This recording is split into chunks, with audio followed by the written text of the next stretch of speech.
कहते हैं जिसने मन को जीत लिया उसे कोई नहीं हरा सकता, और जिसने मन को हरा दिया वो जीवन की सारी परेशानियों को हरा सकता है। लेकिन जिसने अपने मन के आगे घुटने टेक दिए, जो अपने मन की मनमानी होने दे रहा है, वो अपने मन के आगे अपनी नहीं चलने दे रहा है, वो जीवन में कभी सफल नहीं हो सकता।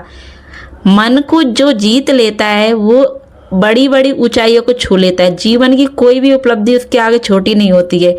क्यों? क्योंकि वो अपने मन को अपना गुलाम बना लेता है। मन को हम जैसे चाहे वैसे चला सकते हैं, बशर्ते अगर हम मन को अपना गुलाम बना लें।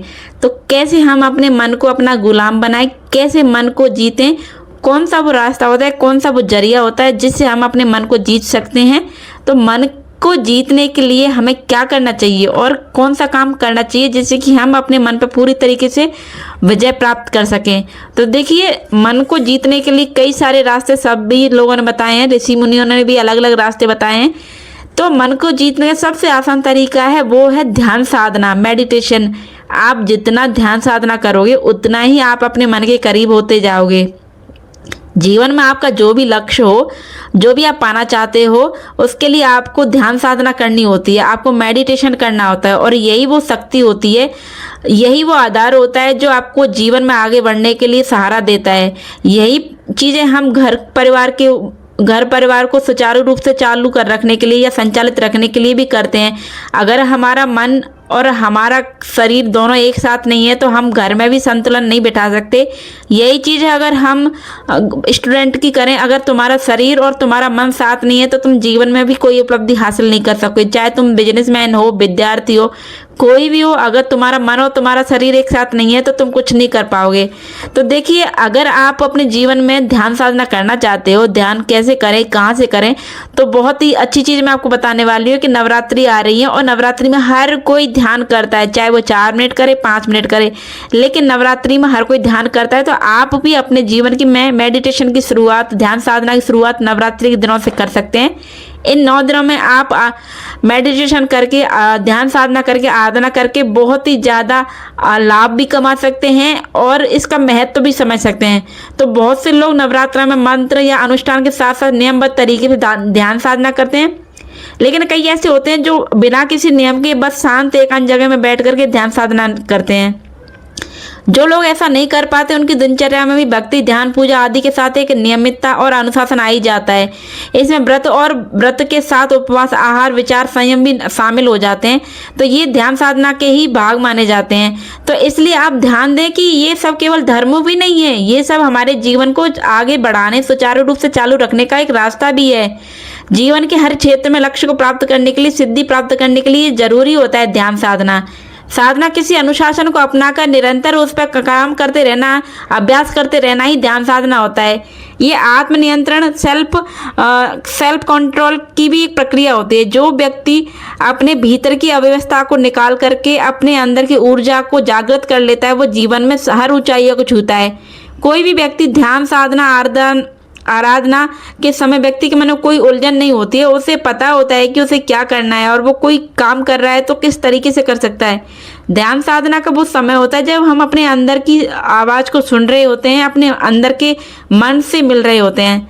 साधना का अंतिम सत्य यही होता है कि साधक को जो साध्य अवश्य मिलता है, चाहे वो सफलता हो, शांति हो या फिर आत्मसंतुलन।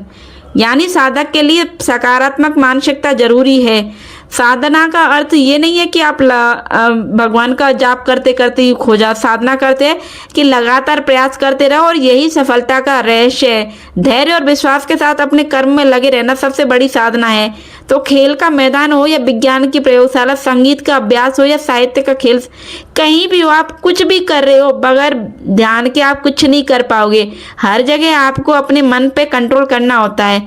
तो जो हमारी दिनचर्या है और जो हमारी मेंटलिटी है, वही जीवन के किसी भी क्षेत्र में किसी भी लक्ष्य को प्राप्त करने के लिए आवश्यक होती है। तो हर घर में, चाहे जैसे कि उदाहरण ले लीजिए किसी हाउसवाइफ का, जो हाउसवाइफ होती है वो जीवन भर तपस्या करती रहती है, परिवार की जिम्मेदारियों को संभालने, सीमित संसाधनों का सही तरीके से उपयोग करने, किसी साधना से कम नहीं होता है। उसकी दिनचर्या में एकाग्रता, मौन और आत्मनियंत्रण के अभ्यास का प्रभाव पूरे परिवार में फैलता है। उसका संयमित और संतुलित मन घर को शांति और प्रसन्नता देता है। तो गृहिणी का अनुशासन ही कामों के ढेर को हर दिन संभव बना पाता है। जैसे हम पूजा अनुष्ठान से जुड़े छोटे छोटे काम को बहुत ज़्यादा जरूरी मानकर पूरे मन से करते हैं, वैसे ही एक हाउसवाइफ भी अपने घर के कामों को, चाहे वो छोटे से छोटा काम हो, उसको भी बहुत जरूरी समझ करके उस काम को करती है। अब यही बात हम किसी कारोबारी या कोई व्यवसाय करना चाहता है उसके लिए ले लेते हैं कि कोई भी बिजनेसमैन है, उसकी दिनचर्या को देखिए, वो कैसे अपने बिजनेस को, जैसे अपने शोरूम को खोलेगा या अपने ऑफिस को खोलेगा, खोलने से लेके उसके रोज के जो उबाऊ से लगने कामों को देखिए, कितनी एनर्जी के साथ वो करता है। अपने साफ सफाई का, अपना सामान निकालना, जो भी उसके काम होते हैं वो कितनी एनर्जी के साथ करता है। उसके बाद उसके जो कस्टमर होते हैं, जो उसके एम्प्लॉय होते हैं, उनके साथ वो कितने अच्छे से पेश आता है। अगर वो अपने एम्प्लॉय के साथ अच्छे से पेश नहीं आएगा तो उसका बिजनेस कैसे आगे बढ़ेगा। तो हर जगह सिर्फ और सिर्फ अपने विचारों में और अपने शरीर में पॉजिटिविटी होगी, तभी हम अपने लक्ष्य पे आगे बढ़ सकते हैं और अपने लक्ष्य को पा सकते हैं। अब यही एग्जाम्पल हमें किसी स्टूडेंट के लिए लेते हैं कि कोई भी विद्यार्थी या कोई भी स्टूडेंट जो समय की पाबंदी और नियमित अपने स्टडी और अपनी कंसंट्रेशन को लेके अगर आगे काम नहीं करेगा तो वो कुछ भी नहीं कर पाएगा। तो उसकी स्टडी अच्छी हो, उसके लिए ज़रूरी है कि वो डेली स्टडी करे, अपने स्टडी को पूरी कंसिस्टेंसी के साथ करे। ठीक उसी तरीके से जैसे हम अपने मन को भटकने के लिए माता या भगवान की जो भी आराधना करते हैं, ध्यान साधना करते हैं ताकि हमारा मन कंट्रोल हो सके, उसी तरीके से हम पढ़ाई के समय भी ध्यान साधना करते हैं ताकि हमारा मन हमारी पढ़ाई पे पूरी तरीके से लग सके। जो स्टूडेंट होते हैं, विद्यार्थी होते हैं, उनको किसी भी तरह के लालच से बचते हुए अपनी जो भी पढ़ाई से संबंधित चीज़ें उन पर ध्यान रखना चाहिए। लालच का मतलब ये है कि हम किसी भी तरीके के टाइम वेस्ट की चीज़ों से बच करके अपनी पढ़ाई पे अपना ध्यान केंद्रित करें। और अब अगर विद्यार्थीगण हैं तो ये बात ध्यान रख लीजिए कि आपको पूजा पाठ का भी समय निश्चित करना चाहिए, क्योंकि अगर आप पूजा पाठ करते हैं तो उससे भी आपके मन में और आपके विचारों में कंसंट्रेशन अच्छे से बैठ पाता है। तो आप अगर कंसंट्रेट होकर स्टडी करोगे तो आप सच में हर काम को बहुत ही अच्छे तरीके से कर पाओगे। तो आज का जो सबसे बड़ा सत्य वो यही है कि जो साधक है, जो मेडिटेशन करता है, जो जीवन में मेडिटेशन के साथ आगे बढ़ रहा है, वही जीवन में सफल हो रहा है। चाहे कोई स्पोर्ट्स का खिलाड़ी ले लीजिए, कोई भी इंसान हो, अगर वो अपने जीवन में मेडिटेशन नहीं कर रहा तो वो कहीं भी नहीं पहुंच पा रहा। अपने विचारों को केंद्रित करने के लिए मेडिटेशन करना जरूरी होता है, तभी हमारा जो मन है वो नए नए विचार देता है हमको और हम जीवन में नई नई उपलब्धियों को पाते हैं। हमारा जो मन है वो मस्तिष्क है, उससे नई नई तंत्रिकाओं से बना होता है। तो जो तंत्रिकाएं होती हैं उनसे नए नए विचार निकलते हैं और वो नए नए विचार ही हमको जीवन में आगे बढ़ने के लिए प्रेरित करते हैं। तो इसलिए कहते हैं कि जिसने मन को जीता है वही विजेता है।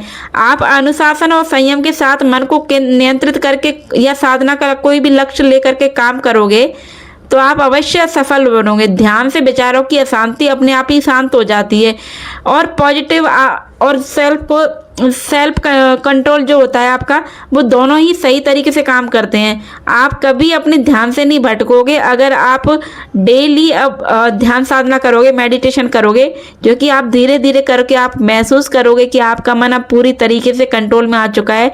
आप जो बोल रहे हो, जो सोच रहे हो, आप पूरी तरीके से अपने मन को कंसंट्रेट करके अच्छे डिसीजन ले सकते हो। तो जीवन की हर फील्ड में आपको सफलता का रहस्य साधना में ही छिपा होता है। साधना हमें भीतर से मजबूत बनाती है और यही हमारी इंटरनल एनर्जी हमें बाहरी चुनौतियों का सामना करने में भी हमको समर्थ बनाती है। ये आत्म जो डेवलपमेंट होता है वही सबसे बड़ी सफलता की कुंजी होती है, जो किसी भी व्यक्ति को जीवन के संघर्ष में विजयी बना सकती है। तो अगर हमें सच में जीवन में सफल बनना है तो हमें मेडिटेशन करना है, खुद को समझना है। मेडिटेशन कैसे करें उसके बारे में आपको दूसरा वीडियो बना करके अच्छे से जानकारी दे दूंगी। तो आज का वीडियो मैं सिर्फ इतना कहना चाहूँगी कि अगर जीवन में बड़ी उपलब्धि हासिल करनी है तो पहले खुद को पहचानो, उसके बाद अपने लक्ष्य पे आगे बढ़ो। तो आज का वीडियो मैं यही खत्म करती हूँ। मिलती हूँ मैं एक और नई वीडियो के साथ में और उम्मीद करती हूँ कि आज का जो वीडियो आप लोगों को पसंद आया होगा।